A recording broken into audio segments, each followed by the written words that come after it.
Otro de los elementos representativos dentro de las operaciones de comercio exterior son los contenedores, conocidos como equipos de transporte reutilizables consistentes en una caja portátil destinada al almacenamiento y transporte de mercancías utilizadas en diferentes modos y medios de transporte por la facilidad para el llenado y el vaciado de los mismos. En este video vamos a conocer un poco de la historia, de qué tipos de contenedores existen y cuáles son algunas de las características que debemos tener en cuenta. La idea del contenedor nace en 1953, cuando el norteamericano Malcolm McLeay, un reconocido camionero en Estados Unidos, se encontraba en un puerto esperando a que su mercancía fuera descargada del medio de transporte. Mientras se descargaba y se cargaba a una de las embarcaciones, él empezó a ver todos los tiempos muertos y todas las demoras que tenía que esperar o que se generaban en este proceso para el descargue y cargue de mercancía. Entonces él imaginó o pensó cómo podría ser posible que el remolque de su camión fuera montado a la motonave. De ahí entonces empiezan a surgir las primeras ideas y los primeros procesos para luego desarrollar lo que ahora tenemos como un contenedor, que es una caja portátil que se puede cargar o movilizar fácilmente, no solo en las zonas primarias, sino también dentro de las mismas embarcaciones. Entonces es gracias a este empresario camionero que surge la idea del contenedor, también conocido como container. Partiendo entonces del desarrollo de esta idea, en menos de 10 años empezaron a estandarizarse las medidas de lo que hoy conocemos con el contenedor y empezaron a estandarizarse contenedores de 20, de 30 y de 40 pies. Sin embargo, a la fecha de hoy podemos encontrar diferentes medidas y diferentes usos de los contenedores. Ojo, y no solo para el transporte marítimo, sino también para el transporte aéreo. A continuación vamos a ver entonces un poco cuáles son las características y cuáles son los tipos de contenedores más usados y más reconocidos dentro de las operaciones de comercio exterior. En cuanto a los contenedores marítimos, debemos saber que están fabricados principalmente en acero, pero también hay unos de aluminio y madera contrachapada reforzados en fibra de vidrio. En la mayoría de los casos el suelo es de madera, aunque existen en algunos ejemplares que el suelo es de bambú. Interiormente están recubiertos antihumedad para evitar que le entre el agua en el trayecto y sobre todo si tenemos en cuenta que son vía marítima. También otra característica importante es que en cada esquina los contenedores tienen unos enganches, también conocidos como twist lock, que permiten engancharse a las grúas cuando se está haciendo el trincado en los barcos y en los camiones. También es importante mencionar que todos los contenedores están marcados, como lo estamos viendo acá. Esto para facilitarle a los agentes de la cadena de suministro hacer monitoreo y hacerle trazabilidad y garantizar la seguridad del contenedor y por tanto de la carga desde que sale de un lugar hasta que llega a su destino. Asimismo, todos los contenedores deben estar registrados en el BIC, Bureau of International Containers, y estar identificado con unos códigos correspondientes a la ISO, que es la norma internacional que los regula. ¿En qué consisten estas marcaciones? Entonces la primera es el número del contenedor, que se trata de una secuencia alfanumérica de 4 letras y 7 números, como lo estamos viendo acá.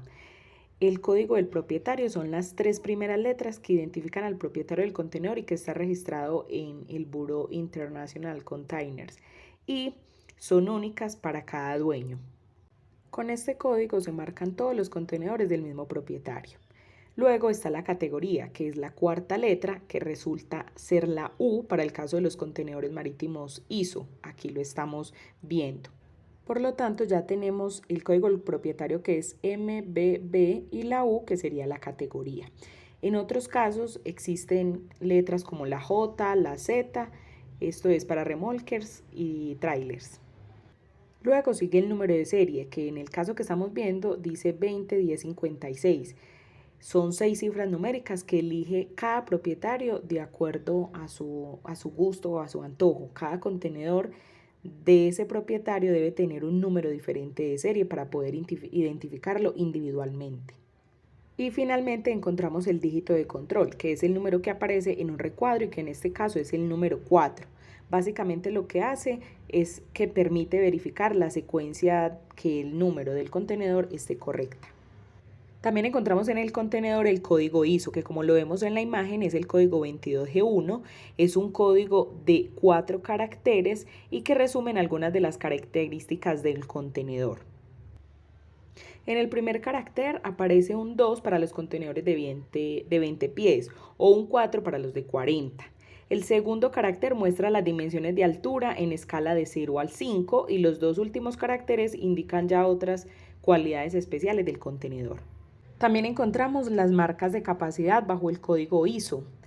Entre estas encontramos, por ejemplo, MGW, Max, que significa masa bruta máxima y es el peso máximo que puede llevar el contenedor en kilos o en libras. Tare o tara es la pesa del contenedor vacío.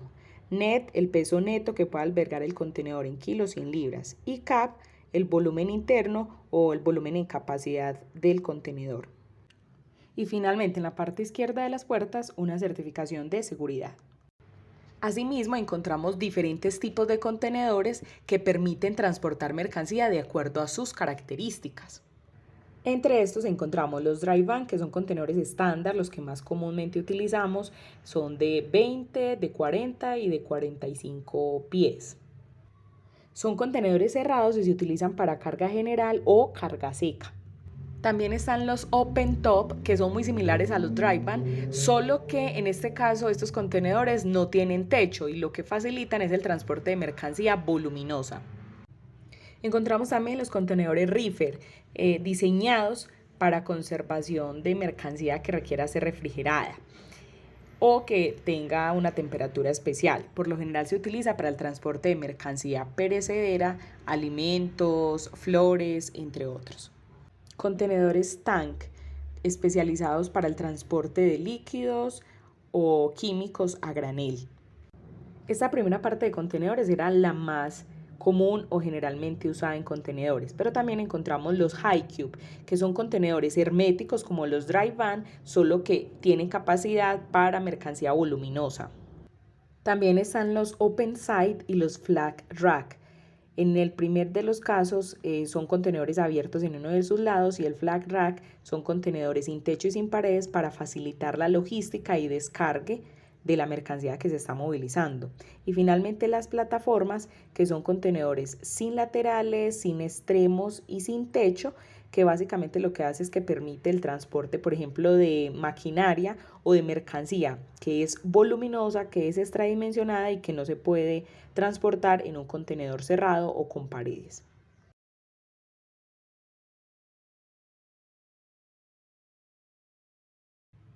Y finalmente los contenedores para el transporte aéreo, los cuales tienen diferentes características de acuerdo al tipo de avión en el que se va a transportar. Por lo general tienen la forma del avión para que se ajuste a la figura y se pueda transportar la mercancía de forma segura. También están diseñados en aluminio. Y en comparación con los contenedores marítimos, los contenedores aéreos son mucho más pequeños, teniendo en cuenta que el transporte de mercancía vía aérea es mucho más costoso. Espero que esta información haya sido de su interés y que todos los días comprendamos y entendamos más sobre este maravilloso mundo del comercio exterior.